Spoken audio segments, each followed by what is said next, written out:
আমার বিয়ে খাওয়ার জন্য ধৈর্য ধরে আছে, মুখটা হ্যাঁ করে বসে আছে, তাদেরকে আমি বলতে যাই খোলা আশা বাদ দাও, নিজের যোগ্যতা হিসেবে বিয়ে করে নাও।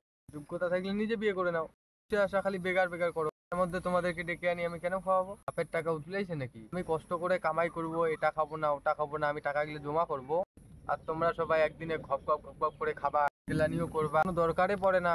স্কিম আমার কাছে হবে না, ঠিক আছে? আর তো বলবেন যে নুন বেশি হয়েছে, ঝাল বেশি হয়েছে। আমার একদম সিধা কথা, কোনো মতে নেই ভরকে চরকে মিশা খাতা কয়া টয়া পালে ধরিয়েছি ব্যাস, তারপর তোমার থেকে গুলি মারা চিন্তন করলে মোর মেলা টাকা বাঁচিবে। এই যে মোর খোয়ান্দনের টাকা বাঁচিবে, মোর গাড়ি ভাড়ার টাকা বাঁচিবে, তারপরে হচ্ছে গেট ধরার টাকা বাঁচিবে, এই শালি গেলে গেট ধরবে হোটেকার টাকা বাঁচিবে। ওইটা টাকা দিয়ে শপিং করি, তোমার খয়া আমার লাভ আছে। আজই খাবেন কালি ভুলে যাবেন।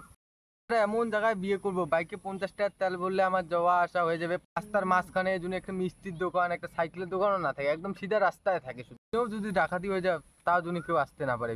তো আপনারা একটা এরকম লোকেশন খুঁজবেন, ইন ফিউচার বেশি ইনভেস্টমেন্ট যেন না থাকে। আজকাল দেখা দেখি বিয়ে করে কোনো লাভ নেই, কোনোভাবে মিশা কথাকে ভরকে চড়কে একটা মাল খালি পটে নাও ব্যাস। বাড়ির লোক তো মানতেছে না, চলো পালাই বিয়ে করি, আর বাড়ির লোক এদিকে বিয়ের জন্য পাগল হয়ে আছে। এছাড়া বিয়ের পরে যে নিয়ম টিয়ম মানাতেও হয়, তো আর কি 2 কেজি পোল্ট্রি 1 কেজি মাছ আর উপরে একটা নীল তিল পাল, ব্যাস আমার বিয়ে সেরে গেল। ভাবতেছি তাও বাজেটটা মনে হয় বেশি হয়ে গেল নাকি, একটু কম সম করে দিব, বাড়া যাবে না ভাই? তুমিও যদি আমার মতো ভাবো, ভিডিওটা তাদেরকে শেয়ার করে দাও যে তোমার বিয়ে খাওয়ার জন্য পাগল হয়ে গেছে।